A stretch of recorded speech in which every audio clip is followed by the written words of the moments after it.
And thanks for joining us. Here's what I have at the top of the stack. 2012 presidential race well underway. Republican candidates have wasted no time getting their message out. Congressman Ron Paul among the Republican hopefuls making big headlines. This week he announced he will not seek re-election to Congress so he can focus on his presidential run. He's also leading a charge to stop Congress from raising the debt ceiling, obviously going against the president and his own party leaders. And he also got into a spat with Fed Chairman Ben Bernanke about whether gold is money. We all know Ron Paul is not a fan of the Fed. But will all of his populism and having one of the most recognizable names, does he really have a chance of becoming president? Joining us now, Congressman Ron Paul. Congressman Paul, thanks for joining us. I want to find out first and foremost, out of so many people know you, your name recognition this time around is much better than it was 4 years ago. But I went to the Gallup poll and I saw your positive intensity score, sir. You are not up there with the positive intensity score. What's going on? People know who you are this time, but why are you not getting a better reaction from the Republicans? Well, you have to be careful on reading the polls. You know, the other day when they announced the fundraising, of course, Mitt Romney was way up on top and I was second. But when it was reported on TV, they listed it somehow or another. They just excluded my name. So all the polls have to be looked at carefully. The polls, of course, they don't put me at the top. But if you compare where we are today, where we were 4 years ago, it is amazing how much further the country has come around to being concerned about the economy and being concerned about personal liberties and TSA agents, and being concerned about the spending overseas. The atmosphere has changed nationally, and it's changed even on the House floor. So I think the debate is coming in my direction, no doubt. Well, I'll give you one poll that you came in #1. That was in Texas, where they said, all right, all the people in Texas. And I think that the big mark there was, of course, the governor of Texas, Rick Perry. He's not in, you know, he's flirting with it, but a lot of people are interested in him. But you beat him handily in his own backyard. Yeah, and I was pleasantly surprised. If you had asked me before that, I would say, boy, it'd be tough to beat the sitting governor. And, you know, the economy is doing well in Texas.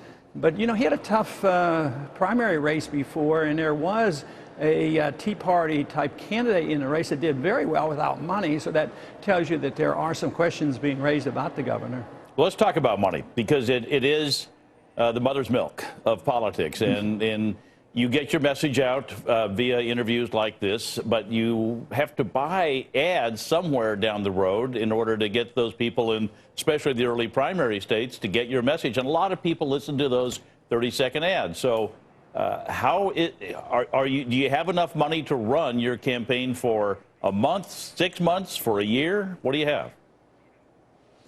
Well, if you ask me what the cash balance is right now, I don't know exactly, but it's probably well over $2 million. And we made a big order for radio ads out in Iowa right now. So we have started buying ads, but it seems like the last go around, we didn't even have to beg and plead or make phone calls. I've never made a personal phone call to ask for money. People get enthusiastic and they do send money. These money bombs that have occurred where we raise a lot of money are most of the time spontaneous and set up by people other than the campaign. So when the message gets out there that the campaign needs the money, most of the time it comes in. That's important, and it's a challenge.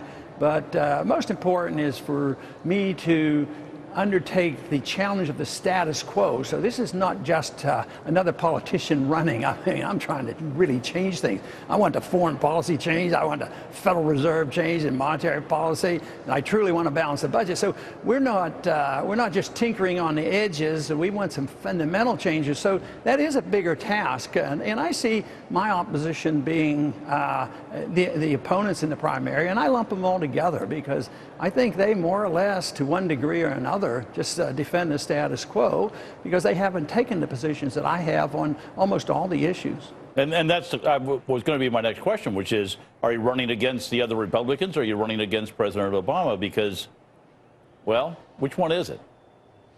Well, you're in the primary, you have to run against the opposition. But, you know, if they did some of that polling in the general population, it'd be amazing how much better my ratings are, because some of the challenges I make, I'm really challenged the Republicans because they haven't been all that good on balanced budgets, and they certainly aren't good in watching where they're putting the troops around the world. But no, it's, in general speaking, I mean, the progressives, the people who don't like war and they like civil liberties, the Democrats are looking for somebody they can trust that really believes in freedom, not only economic freedom, but freedom for everybody. So I think that's where, if you did some polling, my ratings go way up. So we'll deal with that after we win the Republican primary. Well, I think you're absolutely right about people don't. I mean, if you look at the polling about just Congress in general, it doesn't matter. People just don't trust the body, unfortunately, and right. It doesn't matter who's running the show. So when you get in, let's get into some of the policy issues, because jobs. The president says that when he gets up in the morning, when he goes to bed at night, jobs is the #1 thing on his mind. If so, he's not I mean, whatever he's thinking about isn't working. So what do you suggest? Right. How do you suggest we get more people? How do we get more people back to work in this country? Well, you have to look at it fundamentally. You can't just say we need jobs, so we're going to spend some money or subsidize somebody or whatnot. You have to ask the question, why do we have a recession?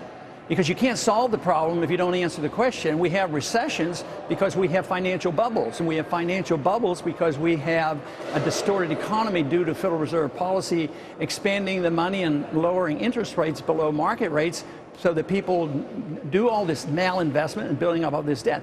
So in order to get growth again, you have to liquidate the mistakes, get rid of the malinvestment and liquidate the debt. And everything we've done in these last 4 years, just as we did in the Depression, we did everything to prop it up. So I would say you have to understand how we got here. You have to understand the business cycle. You have to understand that we need a correction. Then you get economic growth again. You need the capital to come back. You need a strong currency to invite capital back into our country, rather than chasing our businesses overseas and exporting our only real export, and that's our dollars that we print, and they're still taking them for some weird reason. So there's a lot we can do, but you have to have a fundamental understanding of the business cycle, how we got here, and why you need a correction in order to get the growth back again. Still to come on the big TV show this hour, we'll have more with Ron Paul, including what he really thinks about airport security and the TSA.